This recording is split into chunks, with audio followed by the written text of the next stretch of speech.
Good afternoon. This is All India Radio and I'm Punita Bakshi with the Midday News.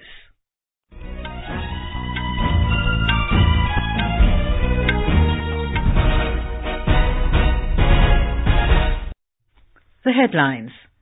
Prime Minister Narendra Modi says his government is striving to ensure that every poor person, irrespective of caste or creed, gets to lead a life of dignity and access to all possible opportunities. Launches development projects worth 1,100 crore rupees at Solapur in Maharashtra. Rajya Sabha takes up discussion on 10% quota bill for economically weaker sections among general category. Army Chief General Bipin Rawat says terrorism is spreading like a multi-headed monster as some nations continue to use it as a state policy.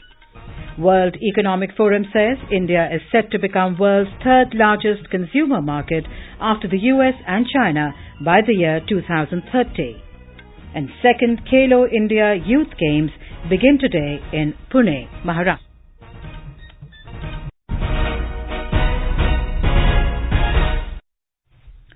Prime Minister Narendra Modi has said it is his government's endeavour to ensure that every poor person, irrespective of caste or creed, gets to lead a life of dignity and gets access to all possible opportunities. Addressing a gathering at Solapur in Maharashtra today, he said the centre is committed to the principle of Sabka Saath, Sabka Vikas. Referring to the passage of the Constitution 124th Amendment Bill in the Lok Sabha, Mr. Modi described it as a landmark moment in the nation's history. He said it sets into motion the process to achieve an effective measure that ensures justice for all sections of society. कल देर रात लोकसभा में एक ऐतिहासिक bill pass हुआ। सामान्य वर्ग के गरीबों को 10% आरक्षण पर मोहर लगाकर सबका साथ सबका विकास के मंत्र को और मजबूत करने का काम किया गया है। गरीब भले ही वो किसी भी क्षेत्र का हो, उसे विकास का पूरा लाभ मिले, अवसरों में प्राथमिकता मिले, इस संकल्प के साथ भारतीय जनता पार्टी आपके उज्जवल भविष्य के लिए समर्पित है। Allaying apprehensions over Citizen Amendment Bill, Mr. Modi assured the people of Northeast that their interest will be protected. Citizenship amendment bill के पास होने के बाद मैं विशेष रूप से आसाम के भाइयों बहनों को, नॉर्थ ईस्ट के भाइयों बहनों को विश्वास दिलाना चाहता हूं कि कल के इस निर्णय से उनके अधिकारों को रत्ती भर भी आंच नहीं आने दूंगा। Prime Minister openly challenged the Congress to speak on relation of Christian Michel with Rafale deal. Media reports के मुताबिक वो सिर्फ हेलीकॉप्टर वाली डील में ही शामिल नहीं था, बल्कि पहले की सरकार के समय लड़ाकू विमानों का सौदा होता था, उसमें भी उसकी भूमिका थी। अब इस सवाल का जवाब मिलना जरूरी है कि कांग्रेस के नेता जो शोर अभी कर रहे हैं, उसका मिशेल मामा से क्या कनेक्शन है? Earlier, Prime Minister launched road and underground sewerage system projects developed at a cost of 1,100 crore rupees in Solapur of Maharashtra. At a public rally, Mr. Modi also laid the foundation stone for an over 1,800 crore rupee housing project of 30,000 units under the Pradhan Mantri Awas Yojana. It will benefit the homeless poor like rag pickers, rickshaw pullers, textile and beedi workers. Mr. Modi commissioned the 4-laned over 98 kilometers Solapur-Tuljapur-Osmanabad section on NH 52. The toll road project will improve connectivity between Solapur and the Marathwada region. Later in the day, Mr. Modi will launch and lay the foundation stone for 31 developmental projects worth around 3,900 crore rupees in Agra, Uttar Pradesh. The projects include the long-awaited Ganga Jal project, which will improve water supply in Agra. Prime Minister will also launch upgradation of SN Medical College in Agra at a cost of 200 crore rupees. Mr. Modi will also launch Integrated Command and Control Centre for Agra Smart City, which will help develop Agra as a modern, world-class smart city. The Prime Minister will also address a public gathering at Koti Meena Bazar in the city. More from our correspondent. The ground of Koti Meena Bazar and nearby places are richly decorated and people are eagerly waiting to welcome Prime Minister Narendra Modi. Besides a public meeting and launching of development project, Mr. Modi will inaugurate an exhibition on Ganga Jal project and Namami Gange. On this occasion, Mr. Modi is likely to announce some developmental project for Agra. This will be his second visit to Agra as Prime Minister. Elaborate security arrangements have been put in place ahead of Prime Minister's visit. MS Yadav, AIR News, Agra. The Constitution Amendment Bill providing for 10% reservation to economically backward sections, EWS, in the general category has been tabled in the Rajya Sabha amidst din. The legislation, namely the Constitution 124th Amendment Bill 2019, facilitates reservation for EWS people in the upper class, in the direct recruitments and admission in higher educational institutions. The bill was passed by the Lok Sabha yesterday.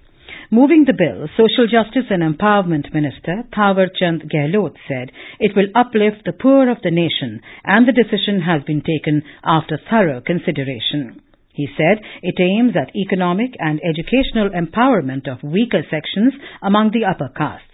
He rejected the allegation that the bill has been brought in a hurry, saying it was a long pending demand and the government wants to deliver justice.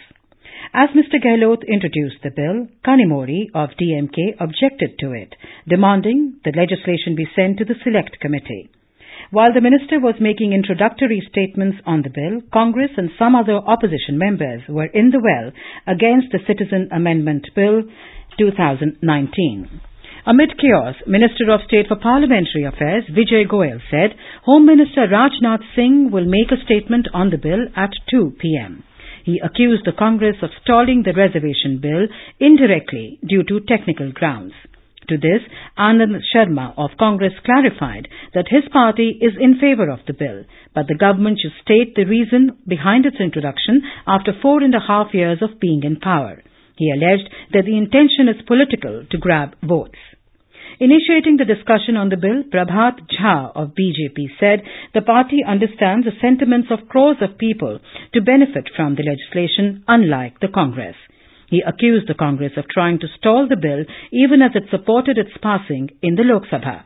As noisy scenes continued, Deputy Chairman Harivansh adjourned the House till 2 p.m. BJP today said the opposition parties are trying to misuse their numbers in the Rajya Sabha by hindering important bills. Talking to media outside Parliament, senior party leader GVL Narasimha Rao said they are stalling the reservation bill by citing technical reasons despite its passing in the Lok Sabha with consensus. He said the bill is in favour of the weaker sections among the upper castes. Union Minister and LJP leader Ram Vilas Paswan said the opposition should understand the sentiments of economically weaker sections and support the bill. The budget session of Parliament will be held from the 31st of January to 13th of February. Sources said that the interim budget will be presented on the 1st of February. A decision in this regard was taken at a meeting of Cabinet Committee on Political Affairs in New Delhi this afternoon. This is All India Radio, giving you the news. For quick news updates round the clock, follow us on Twitter, handle at AIR News Alerts. You can also log on to our website, newsonair.nic.in. In yet another ceasefire violation along the LOC, Pakistani forces resorted to heavy mortar shelling in Pune district of Jammu and Kashmir today. Defence sources said Pakistan Army from across the LOC started unprovoked firing and shelling targeting Indian posts and civilian areas in Khari Karmara area of Gulpur sector around 8:30 this morning. Alert Indian troops retaliated and the exchange of fire continued till 10 a.m. There is no report of any casualty or injury to the Indian side. Army Chief General Bipin Rawat today said that terrorism is spreading like a multi-headed monster and it will stay as long as some nations continue to use it as a state policy. Speaking at a panel discussion in Delhi, General Rawat cautioned that terrorism is becoming a new form of warfare, with weaker countries using it as a state policy to put pressure on another country. On radicalization, the Army Chief said, "Radicalization has taken a different form in our country. We see a different kind of radicalization happening in Jammu and Kashmir. My take is that terrorism is here to stay. So long as there are nations which are going to continue to sponsor terrorism as a state policy, this phenomena will continue." External Affairs Minister Sushma Swaraj today said India's commitment to upholding territorial integrity and sovereignty remains unwavering. She said India's consistent message is that unresolved border issues can be resolved bilaterally when approached in the right spirit and in an atmosphere free from violence and hostility. Addressing the fourth Rise in Our Dialogue in New Delhi, Mrs. Swaraj said India is a proactive and constructive contributor to upholding international peace and security. She said transformation is not just a national agenda for India, but a global vision. The minister said India speaks not just for itself, but also for the cause of justice, opportunity and prosperity around the world. On India's foreign policy, Mrs. Swaraj said, "In today's interconnected and interdependent world, foreign policy has a direct and visible impact on the daily lives and well-being of all sections of people at home. This is why these conversations need to be taken to our villages and small towns, to school classrooms, and to vernacular media outlets. This is the only way to evolve a well-informed and democratic approach to foreign policy that takes into account the voices of all stakeholders." A report by World Economic Forum today said that India is set to become the world's third largest consumer market, behind only the USA and China, by the year 2030. The report said consumer spending in India is expected to grow from $1.5 trillion at present to $6 trillion by 2030. The report said that with the annual GDP growth rate of 7.5%, India is currently the world's sixth largest economy. The second edition of Khelo India Youth Games officially begins in Pune, Maharashtra today. Sports Minister Rajya Sabha and Chief Minister Devendra Fadnavis will attend a virtual torch ceremony at the Shri Shiv Chhatrapati Sports Complex in the evening. Prime Minister Narendra Modi will address the event through a video message. More than 9,000 players from different states will participate in 18 different events.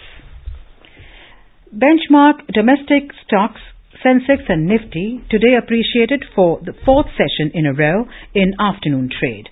Both indices logged gains of more than 0.5% amid positive global cues. The Sensex at the Bombay Stock Exchange climbed 206 points to trade above the 36,000 mark at 36,186.